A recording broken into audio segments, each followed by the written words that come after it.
انا هقولك الاول المحلول اللي نقعت بيه الفراخ. انا جبت الفرخه وقطعتها ونضفتها كويس، وبعد كده حطيت عليها ميه، وحطيت عليها معلقه سكر ومعلقتين ملح كبيره ومعلقه دقيق وليمون، وقلبت ده كله. والسر بتاعي بقى جبت معلقه نعناع ناشف اللي انتوا شايفينه قدامكم دوا، وبحطها مع الميه. بجد جربي ان انت تحطي النعناع الناشف كل ما تيجي تغسلي اي فراخ او اي طيور هتعمليها، بتدي ريحه وطعم للفراخ مش عايزه اقولك عامله ازاي. لدرجه يعني ادي شايفاها، شايفين الفراخ قدامي ما شاء الله، بجد لا ريحه زفاره ولا اي حاجه، ونضيفه وزي القشطه، والنعناع بيديها طعم وريحه في منتهى الجمال، مع السكر والملح ومعلقه الدقيق اللي احنا حاطينها والليمون. المحلول ده بجد بيخلي الفراخ نضيفه جدا، ما فيهاش اي ريحه زفاره، تاكليها وانت مطمنه. يلا بينا نعمل الطريقه مع بعض. بعد من هروح اغسل الفراخ كويس وهصفيها واحطها في المصفى، وبعد كده نعمل الطريقه مع بعض. دلوقتي هعمل خلطة التوابل اللي هنقع فيها الفرخة. معايا هنا توابل: معلقة توم باودر وبصل باودر، ونص معلقة سبع بهارات وملح، ونص معلقة شطة، ونص معلقة كركم، وعليها سنة زعفران، وهنا بابريكا. هنحط كل التوابل دي كلها في البولة، وهنزل عليهم بنص كوباية مية، وهقلبهم. نقلب كويس لغاية التوابل كلها والملح يدوبوا مع بعض في المية. وهجيب الفراخ وهنحطهم جوه المحلول اللي عملناه ده. هنزل بالفراخ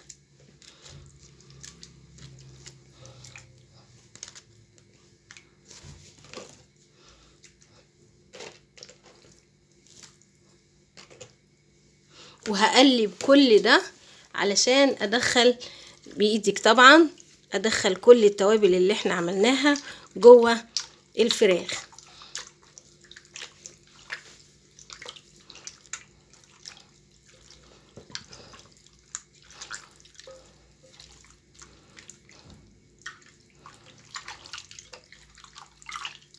اتاكد ان الفراخ شربت من المحلول كويس واتغطت من كل ناحيه بالتوابل اللي احنا عاملينها.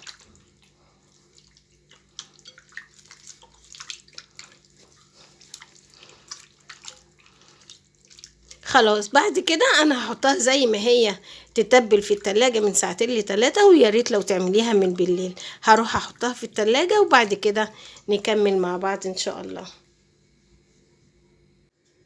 خلاص انا سبت الفراخ في التلاجة لمدة 3 ساعات، ومعايا هنا الطبقة اللي هنعمل بيها الطبقة المقرمشة. معايا هنا نص كيلو دي، وحطيت عليه نص معلقة ملح وسنة زعفران ومعلقة صغيرة بابريكا، ومعايا هنا الفراخ، ومعايا هنا مية متلجة فيها مكعبات تلج. هنقلب كل ده مع بعض طبعا، وهنضيف تاني على الدقيق معلقة نشا كبيرة،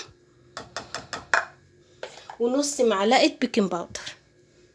كل ده هيتقلب مع بعض، نقلبه كويس علشان دي اللي هتعمل لنا الطبقة المقرمشة اللي هنغلف بيها الفراخ مع بعض.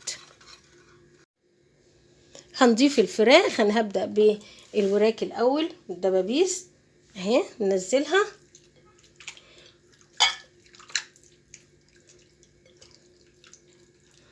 ننزلها كويس ونقلب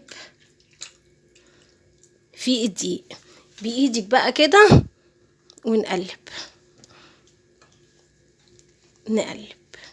مش اقل من 10 مرات. تاخدي الدقيق وتقلبي، تاخدي الدقيق وتقلبي.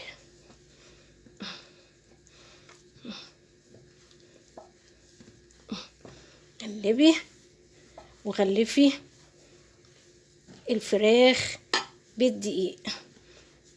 الحركة دي هي اللي بتعمل لنا القرمشة والشكل الفراخ المقرمشة. خلاص هبتدي بقى كده اسقط في المية بتلج على طول واطلع. اسقط بالميه اللي في التلج وارجع تاني للدقيق. اغلف كده على طول اهو، واعيد كله تاني، اعيد تاني.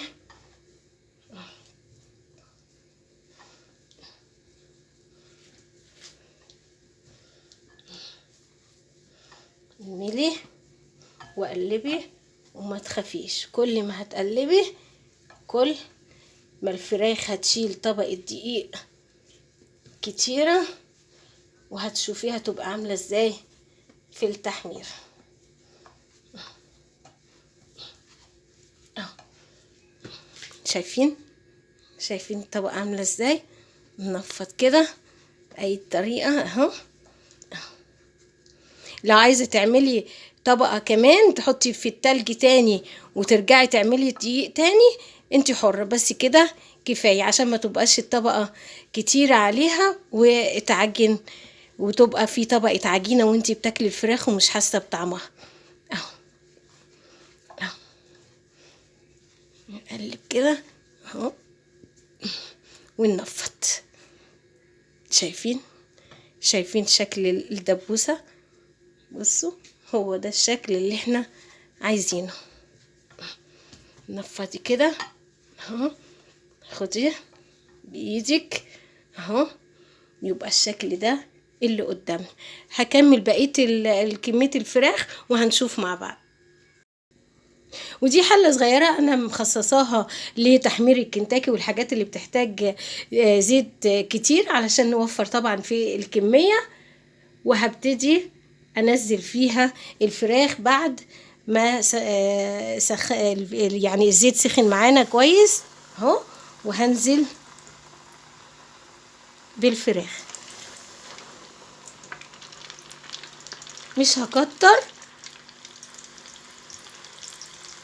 اهو،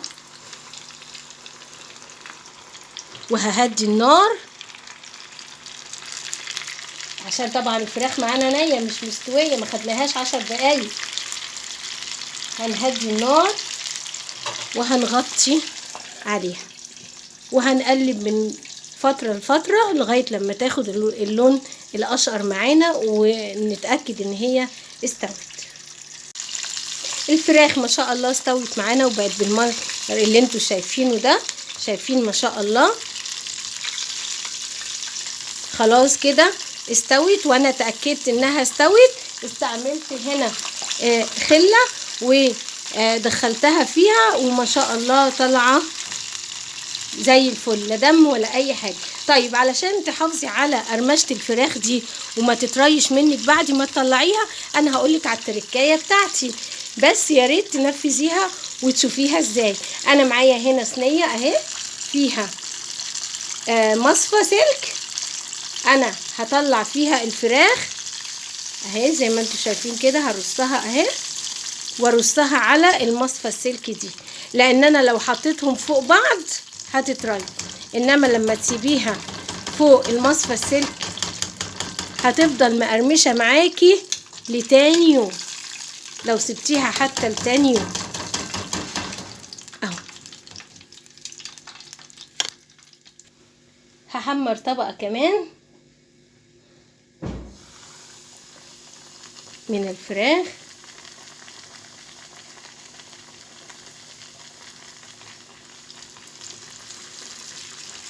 بس قطعتين دول كبار فهنحط 2 بس، وهنغطيها ونسيبها تتحمر عشان تستوي. يا صباح السعاده والهنا والسرور. هعمل لك الفراخ المقرمشه بطريقه جميله هتعجبك وهتعمليها. جبت الفراخ قطعتها وبعد كده جبت التوابل، معلقه بابريكا ومعلقه كركم ومعلقه توم باودر وبصل باودر والملح، وقلبتهم في بعض وحطيتهم في نص كوبايه ميه ونقعت فيهم الفراخ لمده 3 ساعات او من بالليل في الثلاجه زي ما انت عايزه. وبعد كده جبت طبقه التغليف نص كيلو دقيق وحطيت عليه معلقه بابريكا ومعلقه نشا ومعلقه صغيرة بيكنج باودر، وقلبت فيها الفراخ، وبعد كده طلعتهم وحطيتهم في ميه متلجة، وبعد كده في طبقة الدقيق تاني وغلفتهم، وبعد كده على الزيت وحمرتهم، وبقت زي ما انتوا شايفين ما شاء الله في منتهى الجمال والروعة. يا رب الطريقة تعجبك وتقرري تعمليها بطريقتي، وتعملي لي لايك وتشتركي لي في القناة. بحبكم في الله. خلاص انا خلصت الكمية كلها وبقت معانا جاهزة ما شاء الله. سامعين القرمشة؟